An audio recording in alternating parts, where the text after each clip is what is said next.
audio में आकाश recording सुनो सुनो ड्राइवर गाड़ी चलते बनाया मार सुनो सुनो ड्राइवर गाड़ी चलते बनाया मार दबले आस्ते पूरे एक्सीलेटर देखो गाड़ी टाया मार भाई बात देखो गाड़ी टाया मार भाई बात देखो गाड़ी टाया मार भाई बात देखो गाड़ी टाया मार भाई बात শোনো না ও মাই ডার্লিং ধরতে জানি স্টারিং এই শোনো না ও মাই ডার্লিং ধরতে জানি স্টারিং আমি অনেক দিনের গো সিনিয়র তুমি সিয়ানা প্যাসেঞ্জার তুমি বড় যে হুঁশিয়ার তুমি সিয়ানা প্যাসেঞ্জার তুমি বড় যে হুঁশিয়ার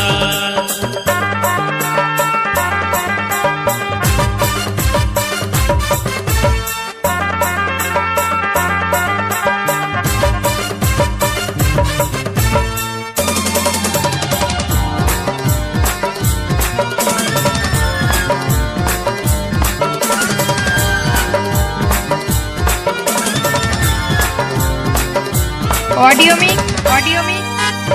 आकाश रेकॉर्डिंग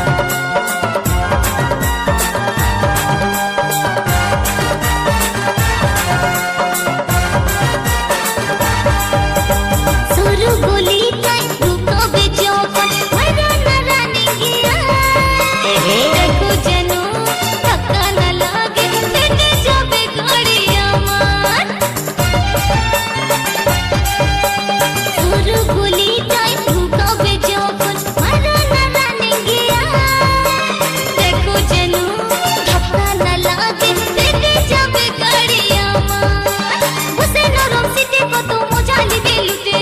उसे नरम सिटी को तो मुझाली बेलुटे सुनो सुनो ड्राइवर गाड़ी चलते बनाया मार सुनो सुनो ड्राइवर गाड़ी चलते बनाया मार ना दबले आस्ते करे एक्सीलेटर देखो गाड़ी टाया मार फाइबर देखो गाड़ी टाया मार फाइबर देखो गाड़ी टाया मार फाइबर देखो गाड़ी टाया मार फाइबर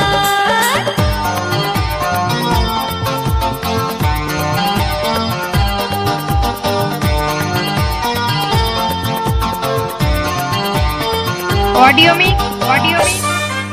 आकाश रेकॉर्डिंग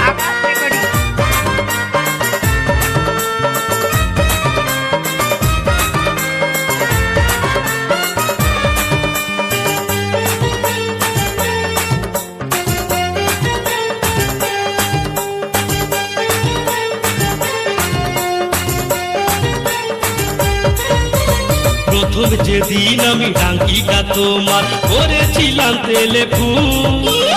বুঝেছি সেই দিন তোমার ড্রাইভার হয়ে করেছি কত না ভুল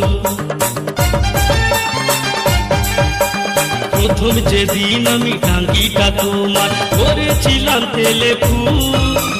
বুঝেছি সেই দিন তোমার ড্রাইভার হয়ে করেছি কত না ভুল লাগলো আমার সেন্টিমেন্ট গাড়ি তোমার সেকেন্ড হ্যান্ড লাগলো আমার সেন্টিমেন্ট গাড়ি তোমার সেকেন্ড হ্যান্ড শোনো না ও মাই ডার্লিং ধরতে জানি স্টারিং শোনো না ও মাই ডার্লিং ধরতে জানি স্টারিং আমি অনেক দিনের গো সিনিয়র তুমি সিয়ানা প্যাসেঞ্জার তুমি বড় যে হুঁশিয়ার তুমি সিয়ানা প্যাসেঞ্জার তুমি বড় যে হুঁশিয়ার सुनो सुनो ड्राइवर गाड़ी चलते बनाया मार सुनो सुनो ड्राइवर ऑडियो में आकाश रेकॉर्डिंग पूरे एक्सीलेटर देखो गाड़ी टाया मार फाइबर देखो गाड़ी टाया मार फाइबर देखो गाड़ी टाया मार फाइबर देखो गाड़ी टाया मार फाइबर তুমি সিয়ানা প্যাসেঞ্জার তুমি বড় যে হুঁশিয়ার देखो गाड़ी टाया मार फाइबर देखो गाड़ी टाया मार फाइबर তুমি সিয়ানা প্যাসেঞ্জার তুমি বড় যে হুঁশিয়ার